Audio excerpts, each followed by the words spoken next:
Welcome home, brave heroes. I'm Ash, this is HeroQuest, and today we're going to be looking at the Tome of Maps, a city battle map collection by TTRPG battle map creator, Snowy's Maps. This is 82 pages of maps for your role-playing games, and this spiral-bound book contains a preview for all of the maps therein. The previews won't be doing any of this justice, so we're going to be digging into this and looking at all of them. But you can, of course, scan the QR code or just go to the link in the description below if you'd like to check out Snowy's Maps store. I love this mascot and this logo. The Tome of Maps City Edition is an awesome 82 pages dry, erasable city-themed battle map book for your tabletop role-playing games. There are 3 ways to play. Put 2 books together to make one huge battle map, 1-inch grid, lay flat, and ready to play. And this is a press sample, so there could be changes to the finished retail edition when it hits stores. Quick note, this does specify that it is an 82 pages collection. We do only have 40 here. This press sample is one of 2 books. But without further ado, let us open up these map books. Yeah, full disclosure, I did receive 2 of them. They are the exact same, but we'll be butting up these books next to one another to see how it feels when everything's all lined up. And I also want to, before we dig right in, give a huge shout out to Snowy's Maps for her very kind offer to send these. Thank you so much. I love map books like this. So right here, the very first 2 pages, we have a very welcoming scene. A town. It looks like in the evening or at night, we've got lights on inside buildings. There are 3 distinct buildings, although you could definitely set them up to be more than that, depending on how you'd like to separate the walls. And I know a lot of people are going to ask, will this HeroQuest? When the answer is, of course, yes, it will pretty much just about any TTRPG, but I'll go ahead and use some HeroQuest furniture for scale and to show some decoration while we are exploring some of these maps. I'll show a little bit for scale right now with an actual character that should belong in a city environment, and then we'll move on and check out the maps without that dunnage for now. The art for these, the art style is really quite different from that of other battle maps like Loki's. It reminds me a little bit of the Arknight style, and there will be baked-in details for a lot of these, which I think is okay for city environments and city-themed maps. I would actually rather have the baked-in details for those rather than dungeon maps. And by baked in, I mean there's bits and bobs, there's scenery, there's plantation, there's crates, barrels, carts. I would rather have this for my city maps because I would rather not have to populate the houses with my own decorations every single time.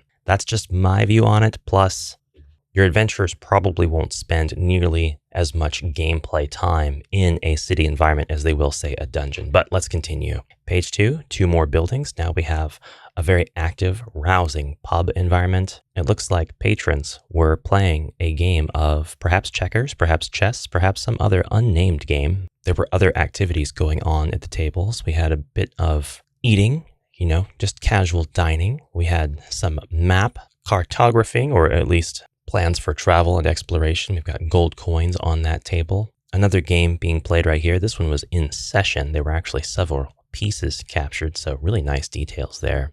And another meal being shared between patrons here at the very back. It looks like fish. Maybe it was a bit more of a pricey meal, and they were trying to eat in private, secluded away from the crowd. We have a well here that could be explored, as well as the storehouse, a larger kitchen, and a few bedrooms. Another one, this could be used as a study.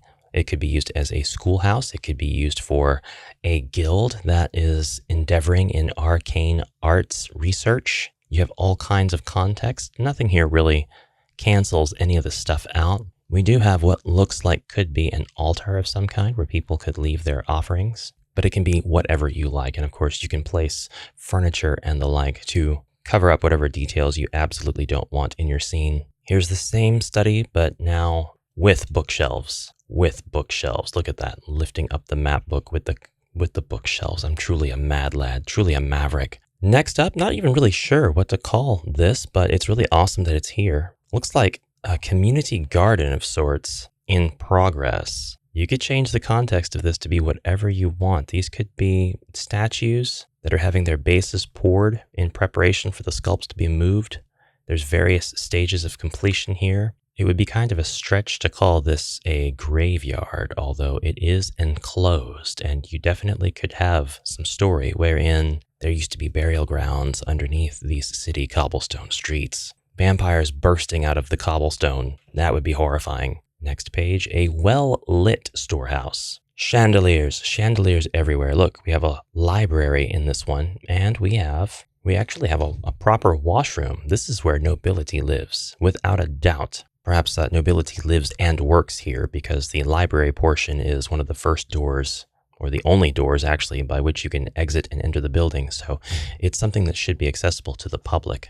But the proprietor also lives here in the back rooms, and you can't enter. You're limited to out here. Very interesting choices, and definitely choices that lead to more choices being made by the DM or the Zargon or the dungeon creator, evil wizard player. We've got a blacksmith's smithy here. That looks really cool. All of the necessary details are here, and we've got the accommodations for the blacksmith to actually live where they work. I like seeing that. It's completely optional because it doesn't have to be included in your game. You can just not put anything here, while you can put 3D doors or whatever you like here to indicate that the heroes and monsters, if applicable, can enter, but they can't bother anything past this door. This one is pretty interesting. We've got cards on the counter. We've got some, dolls. We've got a lot of crystals. We've got weapons in cases. We've got a rune drawn on the floor. What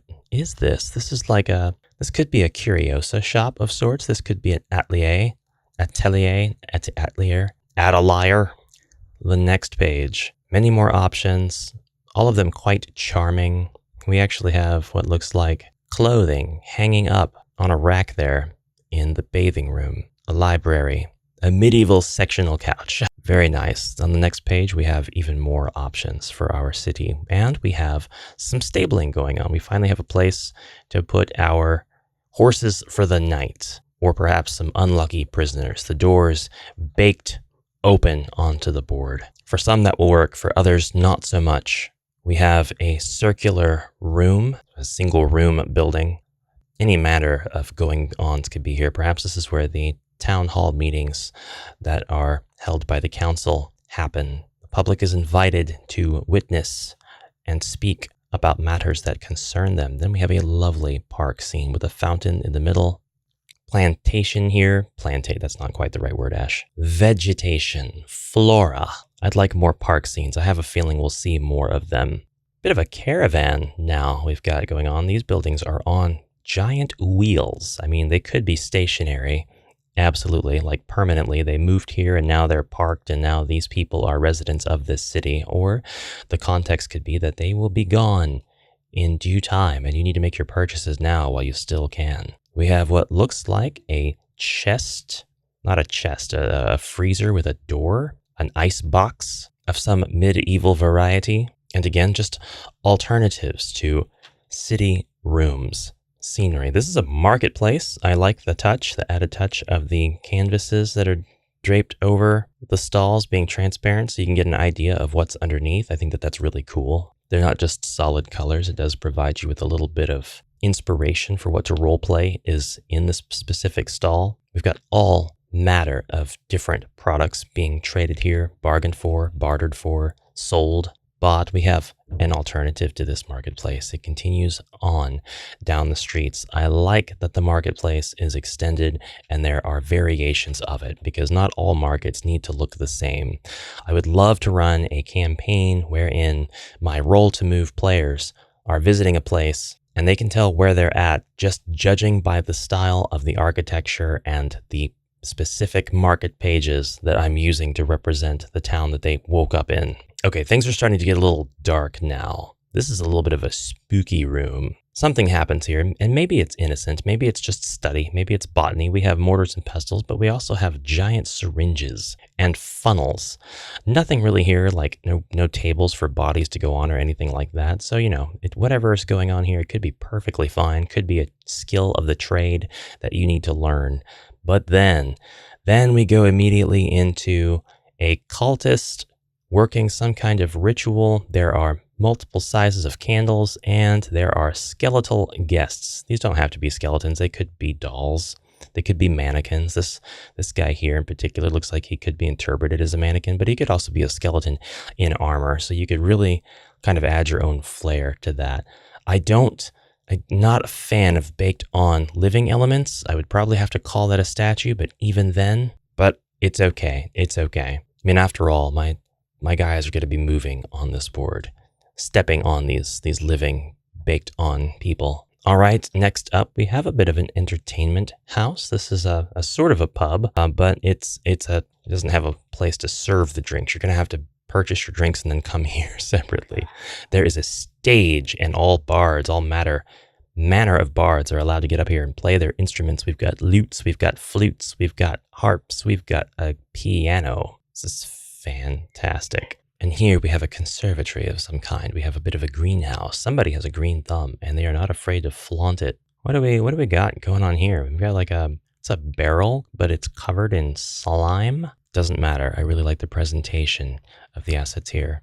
Again, optional bedroom for somebody who might work and live here, supplying the town with different alchemical ingredients. All right, this next one's really cool. This is one of two things to me. This is very likely a sort of animals hospital, a veterinary clinic. We've got frog, we've got snake, we've got pig, horse, and we've got plants in cases. Perhaps these are terrariums for smaller creatures. Actually, now I'm beginning to see that these are actually aquariums. Yeah, I see the fish now. Fishies. And adjacent to this, we have a kitchen and a bedroom and a washroom. This could also be a place where you go to adopt an animal, pick up a mount or an animal companion as the need arises. Could also be both. Next up, we have a medieval thrift store. Okay, so it's not really a thrift store, but this is what 99% of thrift stores that I've been to in real life look like. I mean, almost down to the square centimeter.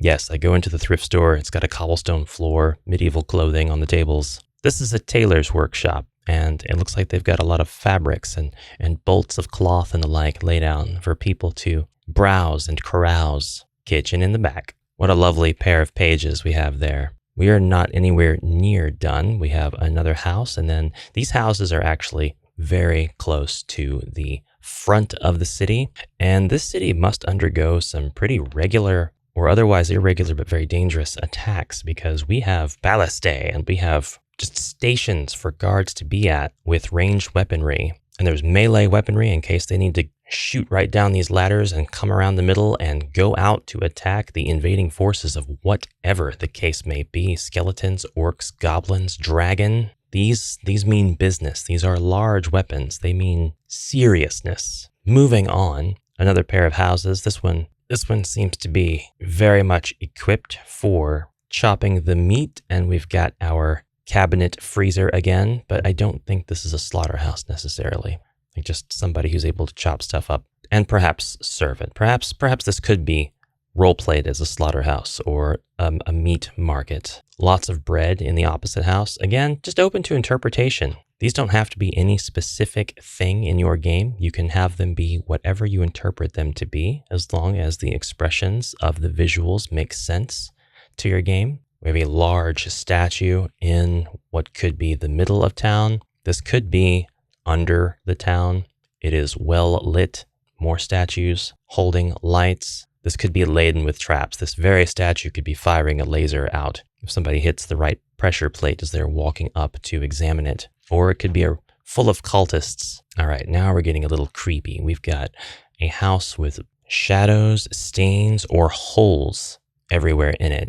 It's probably specifically one of these things, but you could interpret them to be all kinds of things. So we have like a creeping death or a plague going through the house. We've kind of got the same thing going on here, but there are living animals, and it seems like they're not really in any sort of distress. They are thriving in this environment. It's in a little bit of disrepair, but it's not broken down. It's not ruined. It's serviceable. Next page, we have yet more options for your buildings in your town.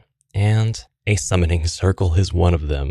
Yeah, the only town hall meetings going on here are the ones that are top secret, open to VIPs only. You have to be at least an ombudsman rank to summon Cthulhu. A couple of more places for your adventurers to visit and stay at or investigate by querying the townspeople of recent goings-ons. Goings-ons? Goings-on? Goings-onses? I see evidence of children. Perhaps this is a place where kids can be watched after. I mean, there are books, and then there are dolls, and there are small clothes. But then there's also like animal head mounted on the wall. You could play music for the little ones or force them to study, if they know how to read. On our last 2 pages, we have a couple of special scenes. We have what looks to be a lovely pool. Is this a sacred pool? Is this just a communal town thing, accessible by everyone in the summer days to keep cool? Is this for blasphemous rites? Is this possibly for baptism? And then one more large meeting place, room for people to be researching quietly in the corners without being disturbed. Other patrons can come in and browse the books. Are they books of nefarious arcane knowledge, or are they simply full of cheese recipes? Both of these things are equally important. Both of these things secretly vital to civilization as we know it. So as with past videos that explore the concept of these spiral-bound books, personally, I know that there's going to be people for whom the spiral bindings take away immersion, and they'll want to remove the pages from the spirals themselves. You don't have much in the way of extra room to be able to do like a straight cut to remove them. I would not advise doing that. If you definitely do not want the spiral, you should cut the spiral and remove it. It's not really a spiral, it's ring bound. It's ring bound. That would probably be the correct way to discuss this, not that it really matters. And then for anybody who is thinking about the sort of obvious, not really obvious, physical level difference, not like the level of power or anything, but like one side's going to be higher than the other, you can always take the back pages and flip them until the pages that are out of view are now added onto the shorter side, making the maps level again. And this is important if you want to use multiples of these books. And say we want to do something like this, the less sort of noticeable visual level difference you have between the books, the more immersive the map will be to your players. Also, these look like they were designed as much as possible to all fit together, no matter what the configuration is. You may occasionally have like where part of a tree does not exist on the other side of the map, or part of a box turns into a tree or what have you. Just use your judgment and your best sense of immersion. Now, if we take some 3D furniture and we spruce up some of these places a little bit, place down a door, a throne, we'll leave the park alone, but we'll go ahead and put our rogue in the park. We'll put some bookshelves in the library. We'll try to just have them kind of overlap the bookshelves that are there, and I'll leave space on this wall for adventurers to go around. And I would love to show exactly where my adventurers can go, so I'll put doors here, and I'll put a door, or a set of doors rather, here. And now this would begin my nighttime town investigation quest for my adventurers. Okay, so let's take a look at how the HeroQuest 2021 tiles might look with all of this. We've got some 1-inch grid sized stair tiles that take up several tiles. So a great way to see if there's much scale creep. There is a little bit. Over the course of several tiles, it does get significant scale creep, kind of a grid or tile creep where the size between tiles is very similar, but it's just different enough that if you have to use something that's multiple tiles big or long or what have you, then the difference becomes noticeable. But you're probably not going to be using very much stairs in an outside area. We could probably put some stairs around the back here, implying that there's stairs that lead up. I guess actually I should put it like this. And there's a back way into this sacred pool. Our 2x2 tiles, they don't break the immersion really. They're pretty good size. So you could place your 2x2 tile right here, smack dab in the middle of this 2x2 grid. And now your heroes would have found, a secret staircase going down. Our 1x's, our single tile blocks, those are going to be fine no matter where you put them. They're almost universally going to be fine in every game you use them in. If it's a 1-inch grid, we'll kind of throw some goblins around the park. They came out of the trees to ambush our rogue because he thought he was investigating something that was very human related, when in fact, this town is besieged by goblins in the dark. And we'll get a couple of glamour shots in. Da da da da da da da da da da da da.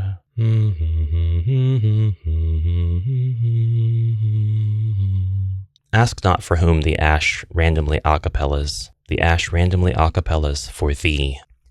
So here's a bit of a surprise for everybody. It was definitely a surprise for me. Snowy sent me some footage of her actual map making process in real time, the time lapse here because we're going to be fast forwarding a bit through the process. But I wanted people to see this because I just thought it was super interesting and it might be very enlightening what it looks like on the production side for some of these role-playing game map makers or roll to move or dungeon crawler map makers to be making their maps for your enjoyment. And I think that this sort of media, this sort of content right here is actually super enjoyable and relaxing to watch. I think it would behoove Snowy to actually do this regularly, record their footage in time-lapse format and release it. Maybe it could be used as a teaser, or maybe it could be more for archival, like maps that were already made. Teaser for future footage, short form content maybe. But it would be very, very similar to how people make maps for the Sims series of games and upload those videos. I just think it's really cool and relaxing. It's like the TTRPG map making version of the Sims build videos. But aside from that, you can see this really cool software that's being used. There are a few softwares like this that I have found on Steam. They have varying levels of different kinds of commercial licensure and stuff. And I'm not going to dig in and try to find out what anybody's specific license agreement or anything like that is. But be mindful of that if you're looking for ways to make your own maps. And something I did not mention, I don't think, during the regular video is that these maps are all VTT ready. So when you purchase from Snowy's Maps, you're able to get the VTT version of the map, which means virtual tabletop, which means you'll be able to play your virtual sessions on these same maps. So if you've got a virtual session, say like with Tabletop Simulator, you'll be able to plop these maps down. And what's really cool is Snowy has like lighting on these maps for the VTT versions that comes across really, really well in that virtual environment. I'm not a VTT enjoyer. I have Tabletop Simulator, but I've just never taken the time to actually explore it. Believe it or not, that's a whole rabbit hole of content that I just haven't checked out.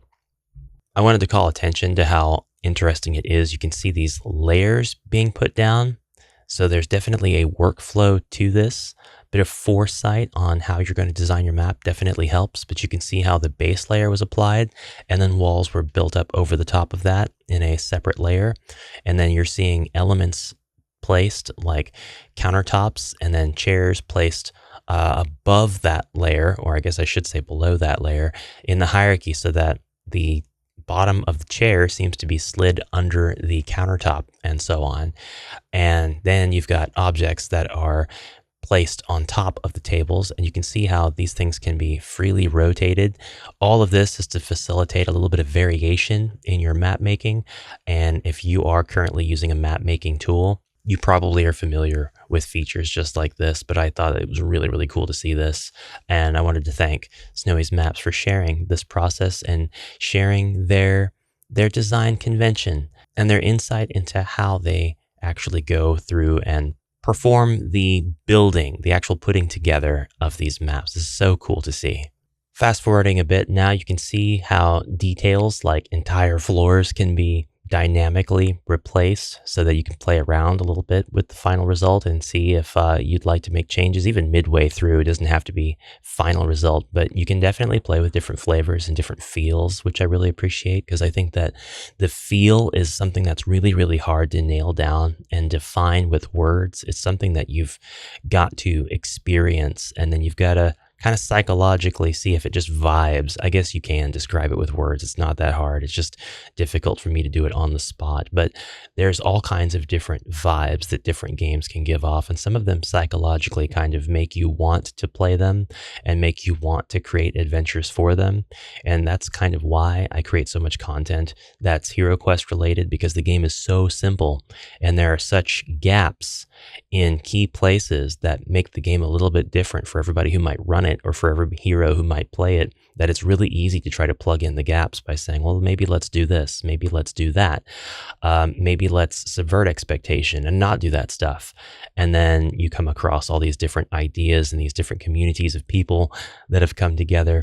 I really like how the rug can be shaped here line by line. It's like the polyline tool in a paint program. You can see how stuff can really take on a custom shape within this particular program. And I don't know the name of this particular program, but I think if you do enough searching, you'll probably find commercial tools very similar to this, probably this exact one. It could also be that it's proprietary. Not going to dig too much again, but map making tools like this one do exist. And while they are mostly not free, they are definitely worth looking into.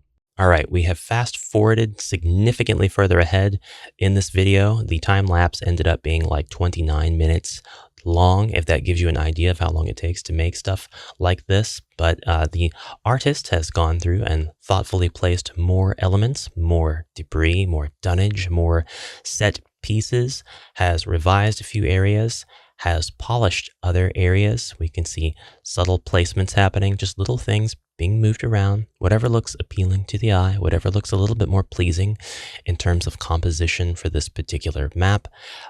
Doubtless, all of this stuff is so easy to gloss over when you are first looking at this map. You're just looking at the grid squares, you're looking at the overall utility of something, and then you're moving on to another page. But think about how easy it is to end up with a map that looks this detailed, to have actually hundreds, if not maybe over 1,000 individual elements placed on it, which is also really cool because it means that whenever you take some time to really look at the map, you'll find something that you didn't see the first, time, or the first 5 or 10 or 36 times you looked at the map. Just tiny details everywhere. As this particular map nears completion, we are nearly to the end of the time-lapse video that was shared with me. You see it, lots of little treasures, lots of extra pots, further detailing, fine-tuning, just itty-bitty touch-ups here and there, little bits of light sources being added, which will end up looking as dynamic in the VTT version of this map as they do here in the map editor. A little more static in the published physical version, of course, but that's to be expected. And this is the final version of the map that we have seen being developed, the culmination of all of the effort of the artist. That's just one map out of the 82 that are in this city collection. So if you'd like to see these maps in combination with other maps, or you'd like to see quests based on the existence of these maps, and perhaps we'll talk about what kind of city mechanics we can implement in some of our favorite roll-to-move dungeon crawlers, do let me know down in the comments below, and be sure to give Snowy a visit. Another huge thank you to Snowy's Maps for providing the content for this video. And do keep in mind that the final product will doubtless be quite different from what you see here. Maybe not in terms of visual style in what we've already seen, but in how much more there will actually be. And another thing before I go, I was going to touch a little bit on the immersion breakingness of the spirals. If you just give this a chance and you play 1 or 2 sessions with them, I doubt you'll ever notice them again. They're honestly not that